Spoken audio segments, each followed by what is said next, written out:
Hello friends, we are dealing with the induction motor drives, and in the previous session we discussed variable frequency control from voltage sources. The variable frequency and variable voltage supply for an induction motor control can be either from a voltage source inverter or can be through a cycloconverter. Today we will be discussing about the voltage source inverter control. This voltage source inverter allows a variable frequency supply to be obtained from an DC supply. The figure shows the circuit arrangement for VSI control, which employs the transistor. Not necessarily transistors have to be used, but any self-commuted devices can be used. For example,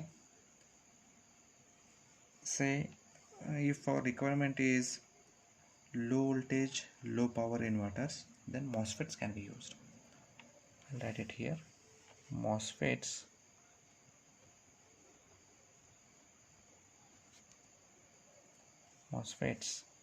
are used when there is a low voltage, low power requirement.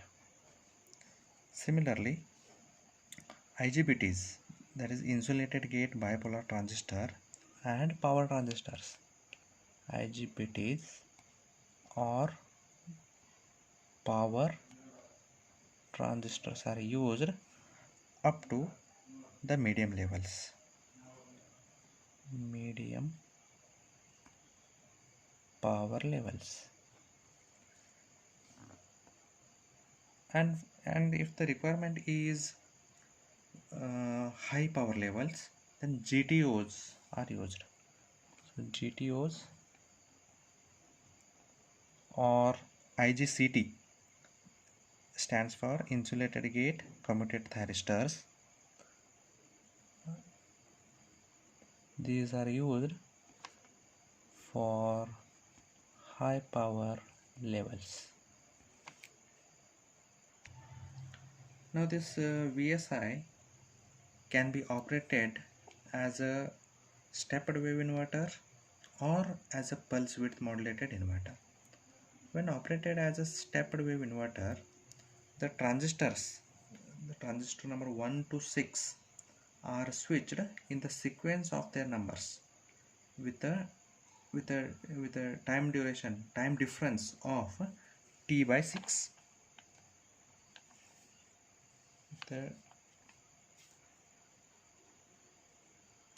And each transistor is on for a duration of T by 2, where the capital T stands for time period. Now the resultant voltage waveform is shown in figure B. Here, when VSI is operated as a stepped wave inverter, it is written here. Now to vary the frequency, the value of T can be varied, and to change or to vary the voltage, the input DC voltage can be varied in some specified range. Now in this case, the input is DC. To get the variable DC supply, a chopper can be used between the DC supply and the inverter. Although if there is a AC supply, variable DC input voltage can be obtained by connecting a control rectifier between AC supply and the inverter, as shown in figure. Now here the fixed DC voltage is varied by using the chopper, and then it is given to the inverter. If the supply is AC, it is given to the control rectifier, then it is given back to the inverter. Now a high value of capacitor C is used in the link to make Using this C, we can make the operation independent of either rectifier or chopper, and also the C is used to filter out the harmonics if those are present in the DC link voltage. Figure C shows the PWM inverter line voltage waveform when the VSI is operated in the PWM mode. Now let's write the inverter output line voltage, both line and phase voltage, using the Fourier series, and it can be written as VAB is equal to 2 root 3 divided by pi VD sine omega t minus 1 by 5 sine phi omega t minus 1 by 7 sine omega t plus 1 by 11 plus 1 by 11 sine 11 omega t plus 1 by 13 sine 13 omega t, and so on.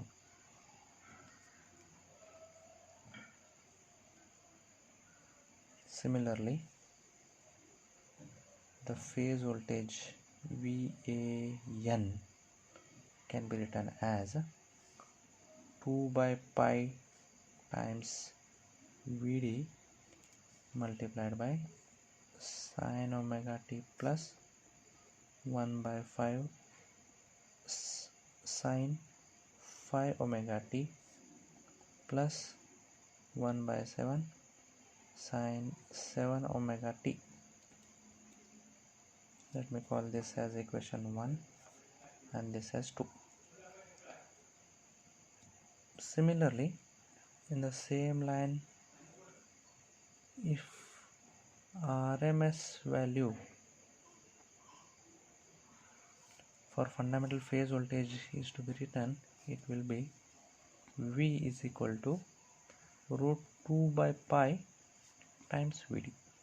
I'll call this as next equation, equation number 3.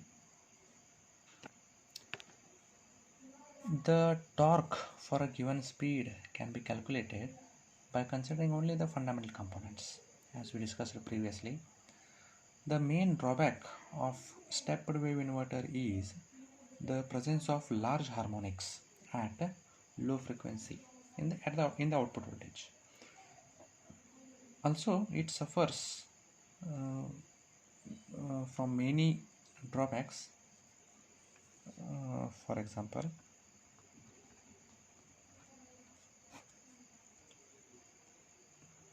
drawbacks of stepped wave inverter.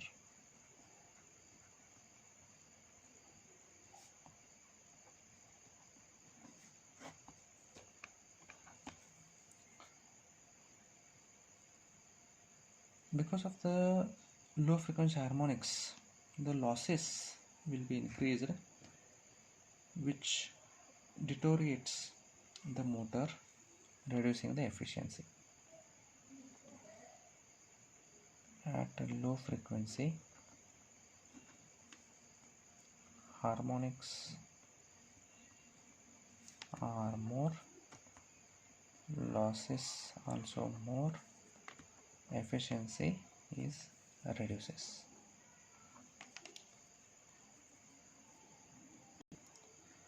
Referring to equation 1, we can say that motor develops pulsating torque at 7th, 11th, 5th, 7th, 11th and 13th harmonics.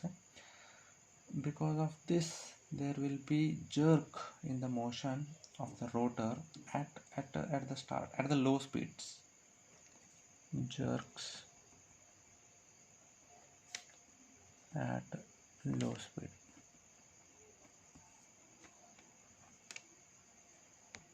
As the speed is low, the harmonic content in the motor current increases, because of which the machine saturates at high loads when the speed is very low. Because of this, V by F ratio is high. And these two effects combined together, because of these two effects, there will be overheating of machine at low speeds. Overheating of machine at low speeds. These harmonics are reduced and low frequency harmonics can be eliminated, reducing the associated losses. And also, smooth motion can be obtained at low speeds when the inverter is operated as a pulse width modulated inverter. We already seen the figure C, which shows the output voltage waveform for a pulse width modulated inverter. Now, the output voltage can be controlled by PWM technique only. No such arrangements is required for the variation of DC input voltage. Hence, the inverter can be directly connected to the DC supply. And similarly, when there is AC, no need of diode rectifiers also. The fundamental component in the output phase voltage of PWM inverter operating inverter can be written as V M Vd divided by 2 root 2. So this is with PWM inverter technique, and this M stands for modulation index.